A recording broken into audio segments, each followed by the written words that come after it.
আসসালামু আলাইকুম রহমতুল্লাহি ওয়া বারাকাতুহু। জি, ওয়ালাইকুম আসসালাম। কেমন আছেন শায়েক? জি, আলহামদুলিল্লাহ। আপনি কেমন আছেন? আলহামদুলিল্লাহ ভালো আছি। তো শায়েক, আপনার কাছে কিছু প্রশ্ন জানার ছিল। জি, বলুন। আগামীকাল 12ই ফেব্রুয়ারি জাতীয় সংসদ নির্বাচন।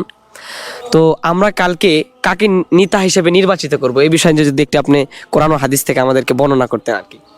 জি, আলহামদুলিল্লাহ, খুবই গুরুত্বপূর্ণ একটা প্রশ্ন আর কি। আসলে ইসলাম তো কমপ্লিট করব দ্য লাইফ।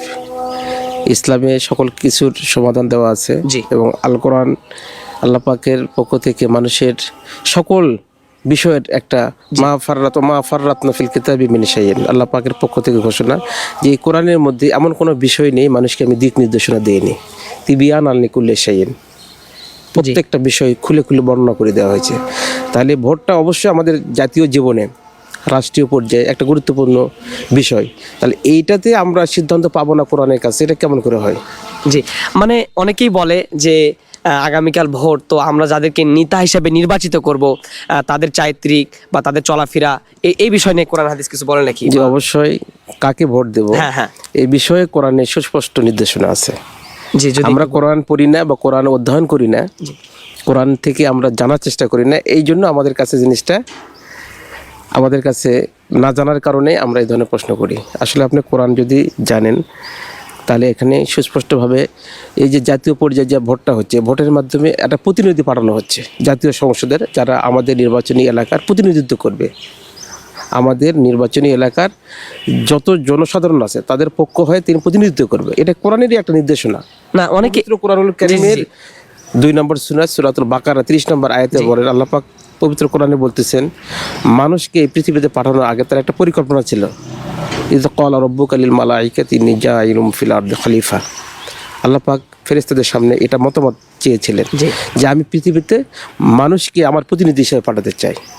তো ঠিক অনুরূপভাবে একজন এমপি যিনি নির্বাচিত হবেন, তিনি কিন্তু আমার এলাকার তিনি একজন প্রতিনিধি। কোথায় প্রতিনিধিত্ব করবে? সংসদে, যে সংসদ থেকে রাষ্ট্র বিধিবিধান এবং রাষ্ট্রের গুরুত্বপূর্ণ সিদ্ধান্ত হবে। এবং সেখানে আমাদের ভোট দেওয়া একটা গুরুত্বপূর্ণ একটা বিষয়।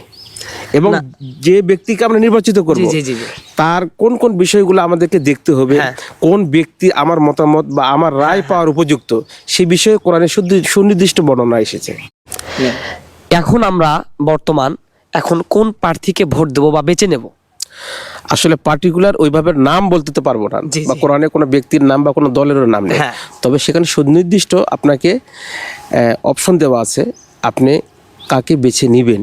এবং প্রার্থী নির্বাচনের ক্ষেত্রে আপনার একটা মানদণ্ড দেওয়া হয়েছে। পবিত্র কোরআনুল কারীম 4 নম্বর সূরা নিসার 85 নম্বর আয়াতে আল্লাহ পাক বলতেছেন, মাইয়াশফা শাফাআতান হাসানাতান ইয়াকুল্লাহু নাসিবুম মিনহা। যদি কোনো ব্যক্তি এমন ব্যক্তিকে সুপারিশ করে যে সৎ, তাহলে সে সৎ কাজের অংশ পাবে। ওমাই ইয়াশফা শাফাআতান সাইয়াতান ইয়াকুল্লাহু কিফলুম মিনহা। যদি কেউ মন্দ ব্যক্তিকে সুপারিশ করে, অর্থাৎ মন্দ ব্যক্তিকে প্রতিনিধি হিসাবে পার্লামেন্টে পাঠালো এবং সেখানে যায় সে যতটা অনিয়ম করবে, দুর্নীতি করবে এবং ইসলাম বিরোধী কাজ করবে, সব কিছুর সে সমানভাবে ভাগিদার হবে তাকে সমর্থন করার কারণে।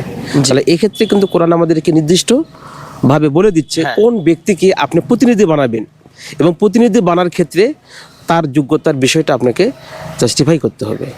এবং এটা গুরুত্বপূর্ণ, এবং বলা যায় যে এটা আপনার কাছে একটা খুবই গুরুত্বপূর্ণ, আপনার একটা ইবাদতের মতো মনে করতে। এখন বিষয়, আমরা যে এলাকায় বা আমাদের যে ইউনিয়নে বা যে সংসদ নির্বাচনে যিনি দাঁড়িয়েছেন, তো সেক্ষেত্রে যদি সে সৎ না হয় বা চরিত্রবান না হয়, দুর্নীতিবাজ যদি হয়, চাঁদাবাজ হয়, তাহলে আমরা এই ক্ষেত্রে কি করব? এখন আমরা তো ভোট অন্য বা সংসদে বা অন্য ইউনিয়নে যে দিতে পারবো না। এখন এই ক্ষেত্রে যদি আপনি একটু ক্লিয়ারলি, মানে আপনি বলতে চাচ্ছেন যদি এই মুহূর্তে যদি আপনার যোগ্য প্রার্থী বা আপনার কাঙ্ক্ষিত প্রার্থী যদি ভোটে না দাঁড়ায়, তাহলে তাকে সেক্ষেত্রে আপনি ভোটে অংশগ্রহণ করবেন কিনা? যে সে ব্যক্তিটা চাঁদাবাজ বা উনি দেখা যাচ্ছে উনি অসৎ লোক, কিন্তু উনি দাঁড়িয়েছেন, বিপক্ষে আর একজন দাঁড়িয়েছে উনি ওই রকম, তাহলে সেক্ষেত্রে আমরা ভোটটা কাকে? এই ক্ষেত্রে আপনাকে আমি বোঝার জন্য বলতেছি, মনে করেন যে আপনার কাছে 3টা ফল ফেভারিট। আপনি আম ফলকে পছন্দ করেন, তারপরে দ্বিতীয় পছন্দ আপনার পেয়ারা, আর তৃতীয় পছন্দের তালিকা আছে আপনার মনে করেন যে তেঁতুল। আচ্ছা, তাহলে আপনি স্বভাবতই চাইবেন যে আমার যে ফেভারিট মানে ফুড বা আবার যে ফল সেটা আপনি প্রথমে চাইবেন, কিন্তু দেখা গেল কি আপনার খাদ্য তালিকায় আম নেই, তাহলে আপনি কোনটা খাবেন? তাহলে আমি আর একটা খাবো, পেয়ারা পেয়ারা খাবেন। খাবো। আর যদি পেয়ারা না থাকে তেঁতুল খাবো। তেঁতুল খাবেন। জি এটাই তো কথা। হ্যাঁ অথবা আপনাকে আরেকটা ক্লিয়ার করে বলি, মনে করেন যে একটা জায়গায় আপনাকে চয়েস দেওয়া হলো যে আপনারা চারা রোপণ করবেন। হ্যাঁ এই যে সংসদ সদস্য নির্বাচিত যারা জি, হচ্ছে তারা জি। 5 বছরের জন্য মনে করেন যে আমাদের প্রতিনিধিত্ব করবে, জি। তাহলে 5 বছর একটা গাছ বড় হতে 5 বছর মিনিমাম সময় লাগে, কিন্তু 5 বছর পরে একটা গাছ কাটার উপযুক্ত হয়। হয়। তাহলে এই 5 বছর তার প্রতিনিধিত্ব করবে। একটা এলাকায় দেখা গেল যে আপনার পছন্দের ফল আম, তাহলে আপনি কিন্তু আমের চারাটাই লাগাতে চাইবেন। জি কিন্তু ওইখানে দেখা গেল কি আমের চারা নেই, শুধু আছে পেয়ারা আর তেঁতুল গাছের চারা। জি তাহলে আপনি কি ওই চারা লাগা থেকে বিরত থাকা আপনার জন্য সঠিক হবে, না যে দুটো আছে সে দুটার মধ্য থেকে আপনার যেটা প্রিয় বা যেটা আপনার কাছে ভালো মনে হচ্ছে সেটা লাগাবেন? আমি দুইটার মধ্যে একটা বেছে নেবো। তাহলে আপনার তিতল আপনার অপছন্দের তালিকায় থাকতে পারে, জি। কিন্তু যদি আপনি না লাগাতে চান তাহলে ওখানে কি তিতল গাছের সংখ্যা বেড়ে যাবে, জি পেয়ারা গাছের সংখ্যা কমে যাবে। হ্যাঁ কিন্তু যখন আপনি যেতেন এবং যদি আপনি পেয়ারা গাছটা লাগাতেন, জি। তাহলে পেয়ারার সংখ্যা কি হতো? বেশি বেশি হতো। এবং পেয়ারার ফলনটা কিন্তু আপনার যেহেতু দ্বিতীয় অপশন, হ্যাঁ প্রথম অপশন না থাকলেও দ্বিতীয় দ্বিতীয় অপশনটা option আপনার চয়েস করতে হবে আমার। চয়েস করতে হবে। এই জন্য ভোট দানে বিরত থাকা এটা সঠিক সিদ্ধান্ত নয়, ও, বরং আপনার এলাকায় নির্বাচিত আসনে আপনার পছন্দের প্রার্থী যদি নাও থাকে, জি আপনার পার্টিকুলার দলের যদি প্রতিনিধি নাও থাকে, তাহলে বিদ্যমান প্রার্থীদের মধ্যে থেকে যাকে আপনি উত্তম মনে করবেন সেক্ষেত্রে আপনাকে ভোট দেওয়াটাই জরুরি। মানে দ্বিতীয় হবে এরকম কিছু আমি দিলাম না আমার ভোট, আমার পছন্দের প্রার্থী। সেক্ষেত্রে হ্যাঁ। আপনার মন্দর প্রার্থীটাই চলে আসবে, পরোক্ষভাবে আপনি মন্দকেই Selecting. প্রতিনিধি হিসাবে জয়যুক্ত করার ক্ষেত্রে সহযোগিতা করলেন। পরোক্ষভাবে আপনি ভোট না দেওয়াটাই আপনাকে মন্দ ব্যক্তিকে প্রতিনিধি করার জন্য আপনি দায়ী থাকবেন। আচ্ছা তাহলে আপনি নেতা হিসেবে এখন কাকে বেছে নিয়েছে, বা আপনার ব্যক্তিগতভাবে কাকে ভালো লাগে এক্ষেত্রে সামনে নির্বাচনে, বা কোন প্রার্থীকে পছন্দের মধ্যে? এক্ষেত্রে তো আমরা পার্টিকুলার কোনো ব্যক্তি বা দলের নাম উল্লেখ না করেও জি, জি। আল্লাহ পাকের যদি স্ট্যান্ডার্ড মানদণ্ড নিয়ে যদি আমরা একটু অ্যানালাইসিস করি, জি। নিজের বিবেক যদি খাটাই, তাহলে উত্তর পেয়ে যাব। আল্লাহ পাক পবিত্র কোরআনুল কারীম সুস্পষ্ট বলে দিয়েছেন যে মানুষের শ্রেষ্ঠত্ব, মানুষের ভালো মন্দ জাজ করার মানদণ্ড হচ্ছে ইন্না আকরামাকুম ইনদাল্লাহি আতকাকুম। যে মানুষটার মধ্যে দিনদারি বেশি, পরেশগারিতা বেশি, যার ভিতরে আমানতদারিতা আছে, এবং সর্বক্ষেত্রে যে ব্যক্তিটা আল্লাহকে ভয় করে চলে, এই ব্যক্তিটাকে আপনাকে প্রার্থী হিসেবে নির্বাচিত করতে হবে। যাক, মানে আপনি যদি আমাদেরকে বলতেন যে সেক্ষেত্রে আমরা কাকে বেছে নিতে পারবো, বা এই ধরনের বাংলাদেশে কোনো রাজনৈতিক দল আছে কিনা। অনেকেই বলে যে আমরা ইসলামকে মানি, তবে তারা ইসলামকে বিক্রি করে খাচ্ছে, বা এই প্রসঙ্গে অনেক প্রশ্ন আসে। তো সেক্ষেত্রে যদি আপনি ক্লিয়ারলি বলতেন, যেমন জামাতে ইসলামী, আবার চরমনায় আছে খেলাফতে মজলিস, অনেকেই বাংলাদেশে কিন্তু ইসলামী দল আছে। তো এগুলোর মধ্যে পুরোপুরি ইসলাম বা পুরোপুরি ইসলাম কায়েম করবে এরকম দল প্রতিনিধি রাষ্ট্রের ক্ষমতায় মানে যাওয়ার যে একটা প্রতিক্রিয়া, সেই ক্ষেত্রে যদি আপনি এই বিষয়টা ক্লিয়ার করতেন। ভালো মন্দ জাজ করার ক্ষেত্রে প্রথমত তার তাকওয়াটা, সেটা একটা বিষয়। হ্যাঁ। তারপরে রাষ্ট্র পরিচালনার ক্ষেত্রে একটা ব্যক্তি সৎ হওয়া, পাশাপাশি তাকে রাষ্ট্রীয় কাঠামো পরিচালনার মতো যোগ্যতা তার থাকা, দুইটাই কিন্তু সমন্বয়ে তার জরুরি। থাকতে হবে। হ্যাঁ একজন ইমাম সাহেব কিন্তু উনি এলাকার সবচাইতে ভালো মানুষ হিসেবে তাকে ইমামতি দায়িত্ব দেওয়া হয়, কিন্তু ওই ব্যক্তিটা যদি রাষ্ট্র পরিচালনার যদি ধারণা না থাকে, তার যদি ওই জ্ঞান না থাকে, তাহলে কিন্তু রাষ্ট্র পরিচালনার ক্ষেত্রে কিন্তু উনি অযোগ্যতার প্রয়োজন হবে। তো এই ক্ষেত্রে আলহামদুলিল্লাহ বাংলাদেশে অনেক ইসলামী দল আছে, জি। এবং তারা সকলেই চাচ্ছেন যে ইসলামকে আমরা রাষ্ট্র পরিচালনার ক্ষেত্রে আমরা মানদণ্ড হিসেবে রাখতে চাই, এবং ইসলামকে আমরা রাষ্ট্রীয় ক্ষমতায় দেখতে চাই, যেটা রাসূলুল্লাহ সাল্লাল্লাহু আলাইহি ওয়াসাল্লাম তার নবুয়তি জীবনীর পাশাপাশি ইসলামকে তিনি মডেল হিসাবে বিবেচিত করেছেন, রাষ্ট্রীয় সামাজিকভাবে তিনি প্রতিষ্ঠিত করতে সক্ষম হয়েছিলেন, এবং মানুষ এই ইসলামের যে ইনসাফ ভিত্তিক রাষ্ট্র পরিচালনায় যে সুবিধা, এটা ভোগ করার সুযোগ পেয়েছিলেন।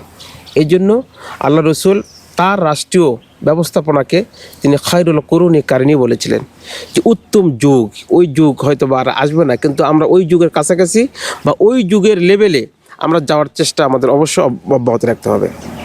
এবং এক্ষেত্রে আপনার অনেকেই যোগ্যতা সম্পন্ন আছেন, অনেক দলের মধ্যেই ভালো, ত্যাগী, দেশপ্রেমিক এবং ইসলাম প্রিয় মানুষ সহাবস্থান করতেছে। তবে এক্ষেত্রে যোগ্যতার একটা বিষয় আপনাকে দেখতে হবে যে কোন দলের মধ্যে নেতৃত্ব গুণাবলী বেশি, আনুগত্য, খালি শুধুমাত্র ধর্মীয় বিষয়টাই একমাত্র মানদণ্ড না, এর পাশাপাশি তাদের মধ্যে উন্নয়নের যে যোগ্যতা, জি জি জি রাষ্ট্র পরিচালনার ক্ষেত্রে এবং শুধু রাষ্ট্রের মধ্যেই সীমাবদ্ধ না, তারা কূটনৈতিক পর্যায়ে তাদের যাদের ভালো অবস্থান রয়েছে, ডিপ্লোম্যাটিক ক্যারিসমেটিক লিডারশিপ যাদের আছে, সে দলকে আপনি এই ভোটাধিকারের ক্ষেত্রে আপনি পছন্দের তালিকায় রাখতে পারেন। এবং সেক্ষেত্রে আপনি ইতিমধ্যে হয়তো বিভিন্ন দলের আপনি ম্যানিফেস্টো দেখেছেন জি জি এবং সেগুলো আপনি পড়েছেন। এগুলোর মধ্য থেকে আপনার যোগ্য ব্যক্তিকে এবং ইসলামের পক্ষের শক্তিকে আপনাকে সমর্থন দিতে হবে। জি আমি যতটুকু ঘুরলাম বা জানি, বর্তমানের মধ্যে এখন ইসলামী দলগুলোর মধ্যে আমি সবচেয়ে যাদের ভালো মানে জনপ্রিয়তা দেখতেছি, সেটা বর্তমানে এখন জামাত ইসলামী মনে হয় এগিয়ে আছে ইসলামী দলগুলোর মধ্যে। এটা মনে হয় জি, এ পর্যন্ত শাইখ, আপনি বলেন, ভালো জানেন। সকল জরিপ, হ্যাঁ দেশি এবং আন্তর্জাতিকভাবে যে জনমত জরিপগুলো জি, আসতেছে জি। আমাদের হাতে, সবগুলোতেই তাদের রাষ্ট্র পরিচালনার ক্ষেত্রে জি যে যোগ্যতা হ্যাঁ এবং বিদেশি শক্তিগুলো যে স্ট্যান্ডার্ড বজায় রেখে হ্যাঁ, হ্যাঁ। যে দলগুলোকে রাষ্ট্র ক্ষমতায় দেখতে চায়, ইতিমধ্যেই জামাত ইসলাম সেই স্ট্যান্ডার্ডে উন্নীত হয়েছে এবং তাদের ব্যক্তি জীবন থেকে শুরু করে পারিবারিক এবং সামাজিকভাবে তাদের একটা গ্রহণযোগ্যতা তৈরি হয়েছে। এবং তারা যদি রাষ্ট্রীয় পর্যায়ে যদি প্রতিনিধিত্ব করে, তাহলে আশা করা যায় অন্তত আমরা একটা নতুন বাংলাদেশ দেখতে পাবো। যাক আলহামদুলিল্লাহ। এবং এই বাংলাদেশ আমাদের নতুন প্রজন্মকে নতুন সূর্যের, নতুন দিগন্তের আলো উদ্ভাসিত করতে পারবে, এই প্রত্যাশা আমরা ইনশাআল্লাহ। রাখতে পারি ইনশাআল্লাহ। তো দর্শকবৃন্দরা, আপনারা সকলে আমাদের শাইখ থেকে সুন্দরভাবে প্রশ্নের বিবরণগুলো দিয়ে দিলেন। আশা করি আপনারা এখান থেকে উপকৃত হবেন। তো একটা কথাই বলতে চাই, আমরা আমাদের যেই ভোট আছে ন্যায় এবং ইনসাফ দেখে দেব ইনশাআল্লাহ। আল্লাহ তাআলা আমাদেরকে সবাইকে নেক হায়াত এবং বারাকাত দান করুক। আসসালামু আলাইকুম ওয়া রাহমাতুল্লাহি ওয়া বারাকাতুহু।